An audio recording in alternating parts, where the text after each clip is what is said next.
قانونی طور پر دیکھیں، یہ تو ایک انٹرنیشنل سفارتی محاذ کے اوپر ہے، تو آپ کو کیا لگتا ہے کہ ملٹری کورٹس نے جن 25 لوگوں کی سزاؤں کا اعلان کیا، باقی بھی ابھی لوگ ہیں وہ کچھ دنوں تک اس کے بھی اوپر ڈیٹیلز آ جائیں گی، یہ کنسسٹنٹ ہے پاکستانی قوانین اور انٹرنیشنل جو قوانین ہے اس سے مطابقت رکھتا ہے؟ نہیں، میں اس سے بالکل ڈس ایگری کروں گا۔ اس کی ریزن یہ ہے کس چیز سے ڈس ایگری کرتے ہیں؟ یہ جو آپ انکنسسٹنسی کی بات کرتے کہ جو انٹرنیشنل لاز ہیں اور ہمارا جو یہاں پہ اس سے مطابقت نہیں رکھتا؟ نہیں، میں جو ملٹری کورٹ میں یہاں پہ ٹرائل ہو رہے ہیں نا، اس کی میں بات کر رہا ہوں۔ ملٹری کورٹس کا ہی پوچھ رہا ہوں جی، یہ وہاں کے جو سچویشن اور سرکمسٹانسز اس سے میچ نہیں کرتے۔ ہمارے ہاں ایکسیپشنل سرکمسٹانسز ہیں، وہ کیسے؟ مثلاً کہ یہاں پہ ہمارے ہاں ایک جنرل لا ہے اور ایک اسپیشل لا ہے، یہ جو آرمی کا ہے، آرمی ایکٹ 1952 جو ہے نا، وہ دیکھنا یہ کہ اس کے انڈر جو گورن ہو رہا ہے، جو under administration of that act ہے، اس کی جورسڈکشن وہاں پہ کہ ود ان دی پیرامیٹر اگر وہ کوئی جرم کرتا ہے تو ان کو وہاں پہ ٹرائی کیا جا سکتا ہے۔ یہاں پہ سچویشن الگ سے بالکل ڈیفرنٹ ہے، ان کا ٹرائل اور یہاں کا ٹرائل اس کا طریقہ کار کا فرق ہے۔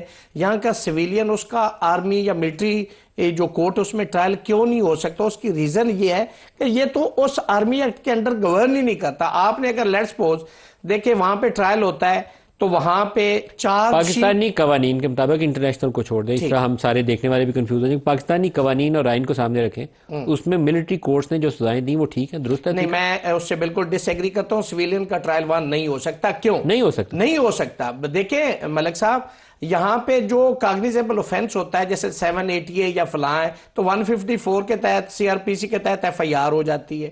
اس کے بعد پھر اس کا 173 کے تحت رپورٹ آتا ہے، پراسیکیوٹر جو ہے وہ سبمٹ کرتا ہے، اور پھر وہاں پہ جو جوڈیشل مجسٹریٹ ہوتا ہے وہ چاہے 302 کا ہو چاہے کسی بھی، وہ وہاں اس کورٹ میں آتا ہے، اور وہ کورٹ اگر تو ٹرائیبل بائی دیٹ کورٹ ہے تو وہ چلان یا رپورٹ 173 اپنے پاس رکھ لیتی، جس کے اندر ساری ایویڈنس ہوتی ہے، گواہان کی فہرست ہوتی ہے، اور اس کے بعد اگر اس کے ٹرائیبل نہ ہو تو 190 سی آر پی سے اس کے تحت وہ پٹ اپ کر دیتی، سیشن کے پاس چلا جاتا ہے، اور پھر اگر سیشن ٹرائل ہے تو پھر جس کورٹ میں وہ رپورٹ جائے گی وہ ایویڈنس دیکھے گا، پہلے دیکھے گا کہ یہ پروسیڈیبل ہے، وہ اس کا چارج فریم کرے گی، اور پھر گواہان کو استغاثہ کو طلب کرے گی۔ یہ طریقہ کار ہے۔ ایک چیز جو وہاں پہ ٹرائل ہوتا ہے اس کے اندر فرد جرم ہی نہیں ہوتی، وہاں پہ ججمنٹ ہی نہیں ہوتی، وہاں پہ گلٹی اور نان گلٹی کا کانسیپٹ ہے۔ اب جو ججمنٹ ہوتی وہ ریزنز آف دی ڈیسیژن ہوتی ہے، تو میں سمجھتا ہوں جو آرٹیکل 10A ہے ایک تو اس کے حوالے سے، پھر جو فیئر اپرچونٹی ہم ہمیشہ ڈیمانڈ کرتے ہیں، پھر چونکہ آپ جس بندے کو سزا دینے کے لیے جا رہے ہیں آپ کا وہاں پہ ایکسیس ہی نہیں پبلک کو، کورٹ تو وہ ہے نا جب پبلک کو بھی ایکسیس ہو، تو وہاں پہ کیسے ٹرائل ہو رہا ہے، کیسے ایویڈنس آئی، کیسے فرد جرم